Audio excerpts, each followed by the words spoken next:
Bollywood silver screen presenting Celador. ये कहानी एक ऐसे रहस्यमय दरवाजे की है जिसके खुलते ही कई सारे राज खुल जाएंगे। इस कहानी की शुरुआत में हमें जॉन को दिखाया जाता है, जो कि एक आर्किटेक्ट है। वो अपनी पत्नी सहरा के साथ बहुत खुश हैं। इनकी जिंदगी में सब कुछ अच्छा चल रहा है। जॉन जिस कंपनी में काम करता है वहां पर उसकी एक कॉलीग भी है जो पहले उसकी गर्लफ्रेंड थी, पर अब जॉन अपनी पत्नी सहरा के साथ बहुत खुश है, जो इस वक्त प्रेग्नेंट भी है। और एक दिन सहरा जब घर पर पियानो बजा रही होती है तभी उसके पेट में बहुत दर्द होता है। वो जॉन को बहुत कॉल करती है, लेकिन जॉन उसका कॉल रिसीव नहीं करता। दरअसल इस वक्त जॉन ऑफिस में होता है। कुछ देर के बाद जब वो अपना फोन चेक करता है तो उसमें सहरा की बहुत सारी मिस्ड कॉल्स होती हैं। उसे पता चलता है कि सहरा हॉस्पिटल में है। वो सहरा से हॉस्पिटल मिलने जाता है, जहां पर उसे पता चलता है कि उसका मिसकैरेज हो गया, जिस बात से सहरा और जॉन बहुत दुखी हो जाते हैं। इन दोनों ने इस घर में अपने होने वाले बच्चे के लिए बहुत सारे सपने देखे थे, इसीलिए अब सहरा का इस घर में दिल नहीं लगता। वो जॉन से कहती है कि हमें एक दूसरा घर लेना चाहिए। जॉन उसकी बात मान जाता है। दरअसल वो सहरा की मनुष्य सारे घर देखने के बाद भी इन्हें कोई घर पसंद नहीं आता। इनकी जो रियल एस्टेट एजेंट होती है वो कहती है कि मेरा एक दोस्त है, मैं तुम्हें उससे मिलवाना चाहती हूँ, शायद उसके पास कोई सोल्यूशन हो। और अब वो एजेंट इन दोनों को अपने दोस्त के घर ले जाती है, जो शहर से थोड़ा सा बाहर होता है। ये घर बहुत ही आलीशान है, जहां पर इस घर का ओनर, जिसका नाम एमिड है, वो सहरा और जॉन का वेलकम करता है। इन दोनों को ये एमिड का नेचर बहुत पसंद आता है। वो अपना पूरा घर इन्हें दिखाता और बताता है कि पिछले 10 सालों से मैं इस घर को रेनोवेट कर रहा हूं, लेकिन इस घर से मुझे कभी खुशियां नहीं मिली। एक बार मुझे इस घर से खुशियां मिली थी जब मेरी पत्नी मेरे साथ थी। इस वक्त उसकी पत्नी उसके साथ नहीं होती। उसकी पत्नी कहां गई, उसका क्या हुआ, इस बारे में एमिड इन दोनों को कुछ नहीं बताता। एमिड पूछता है कि तुम नया घर क्यों खरीदना चाहते हो। सहरा कहती है कि हम पुरानी यादों को पीछे छोड़कर एक नई शुरुआत करना चाहते हैं। एमिड कहता है कि यह बहुत अच्छी बात है, हर एक इंसान को जिंदगी में नई शुरुआत करने का मौका मिलना चाहिए। ये दोनों देखते हैं कि यहाँ पर बहुत सारे हथियार भी हैं। एमिड बताता है कि ये हथियार इस घर से जुड़े हुए हैं। इस घर की खुदाई के दौरान हमें ये मिले थे, इसीलिए मैंने इन्हें घर पर ही रखा हुआ है। ये सब के सब रात को बहुत अच्छा टाइम स्पेंड करते हैं। एमिड कहता है कि आज रात को तुम दोनों यहीं पर रुक जाओ। सहरा उसकी बात मान जाती है।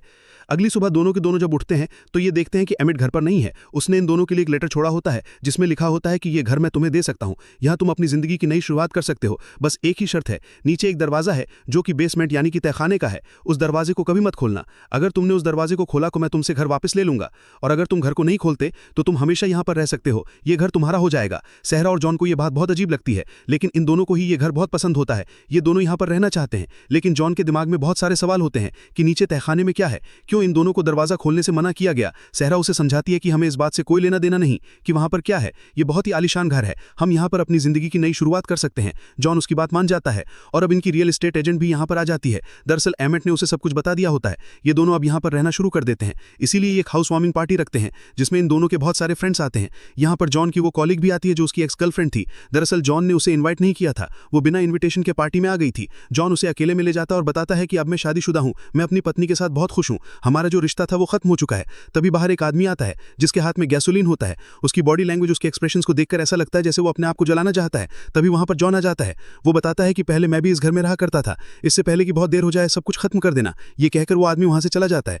जॉन को कुछ समझ नहीं आता कि उस आदमी ने ऐसा क्यों कहा। उसके दिमाग में अब भी बहुत सारे सवाल हैं, जो सारे के सारे सवाल नीचे तहखाने से जुड़े हुए हैं। वो जानना चाहता है कि उसके अंदर क्या है, पर चाहकर भी वो उस दरवाजे को नहीं खोल सकता, क्योंकि अगर उसने दरवाजे को खोला तो उन्हें इस घर को छोड़ना होगा। वहीं अगले दिन सहरा को दिखाया जाता है जो अपनी नेबर के घर जाती है।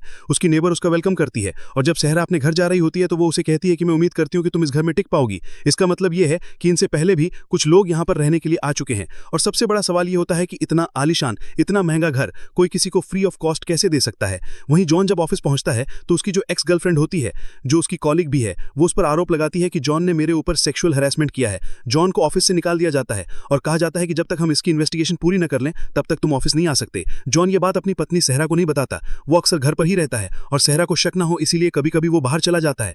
अब एक दिन जब वो बाहर होता है, फोन पर बात कर रहा होता है, तभी उसका ध्यान तहखाने के दरवाजे पर जाता है। वो तय करता है कि आज वो इस दरवाजे को खोलकर नीचे देखेगा कि वहां पर क्या है।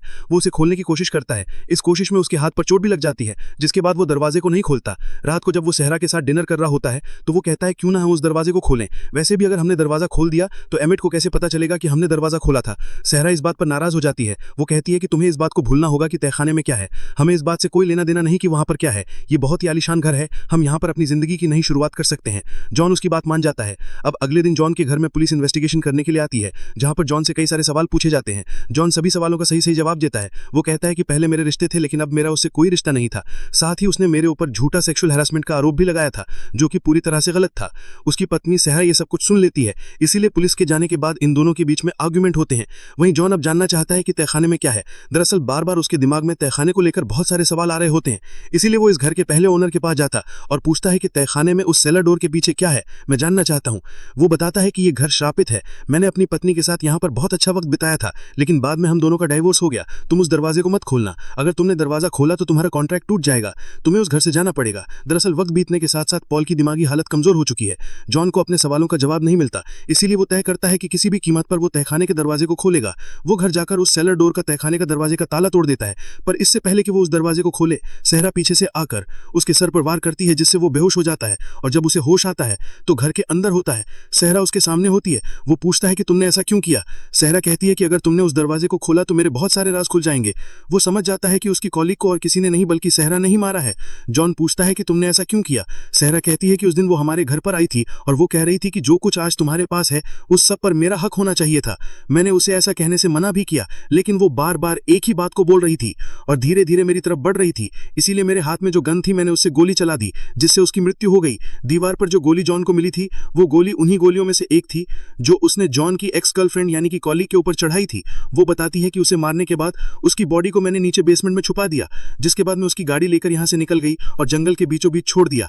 जॉन को समझ में आ जाता है कि उस दिन जब वो अपनी कॉलीग की गाड़ी का पीछा कर रहा था तो उसे सहरा चला रही थी। जॉन कहता है कि मैं पुलिस को सब कुछ बता दूंगा। वो कहती है कि ऐसा मत करना, अगर तुमने ऐसा किया तो पुलिस तुम्हें पकड़ लेगी, क्योंकि मैं सरकारी गवाह बन जाऊंगी। मैं कहूंगी कि तुमने अपनी कॉलीग को मारा है क्योंकि वो तुम्हें ब्लैकमेल कर रही थी। वो तुम्हें अपनी जिंदगी में शामिल करना चाहती थी और तुम अपने परिवार को नहीं खोना चाहते थे, इसीलिए तुमने उसे मारकर उसकी बॉडी को नीचे बेसमेंट में छुपा दिया।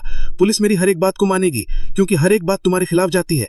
जॉन को समझ में आ जाता है कि पुलिस कभी उसकी बातों का विश्वास नहीं करेगी। वो उसे प्यार से समझाती है कि हमारा बच्चा इस दुनिया में आने वाला है, हम उसके साथ एक नई जिंदगी की शुरुआत कर सकते हैं। मैं नहीं चाहती कि उसके होने के बाद उसे पता चले कि उसका पिता जेल में है। जॉन को उसकी बात माननी पड़ती है, वैसे भी उसके पास इसके अलावा और कोई दूसरा रास्ता नहीं होता। कुछ और महीने बीत जाते हैं और अब सहरा और जॉन अपने घर में एक पार्टी रखते हैं जो इनके होने वाले बच्चे के लिए होती है। यहाँ पर बहुत सारे लोग आते हैं और तभी उनकी नेबर बताती है कि कोई पियानो के ऊपर तुम दोनों के लिए कोई गिफ्ट रख कर गया है। और जब ये उस एनवेलप को खोलते हैं तो उसके अंदर से सेलर डोर की यानी कि तहखाने के दरवाजे की चाबी होती है, जो कि इनसे पहले यहाँ पर रह रहे इस घर के ओनर एमिड ने इनके लिए भेजी थी। साथ ही एक लेटर भी होता है जिसमें लिखा होता है कि तुम अब उस दरवाजे को खोल सकते हो, लेकिन वहां पर जो राज हैं, जो वहां पर सीक्रेट्स हैं, तुम उन्हें एक्सेप्ट करने के लिए और बर्दाश्त करने के लिए तैयार रहना। ये चाबी को वहीं पर छोड़कर अपने घर में आए हुए लोगों के साथ फोटो खिंचवाने के लिए चले जाते हैं।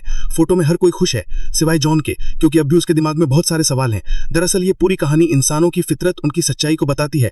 हर एक इंसान के दिल में बहुत सारे राज होते हैं जो राज वो कभी किसी को नहीं बताना चाहता, क्योंकि अगर वो राज वो बातें दूसरों के सामने आई तो उस इंसान के अस्तित्व का वो एक हिस्सा दुनिया के सामने आ जाएगा जिसे वो शायद खुद भी नहीं देखना चाहता।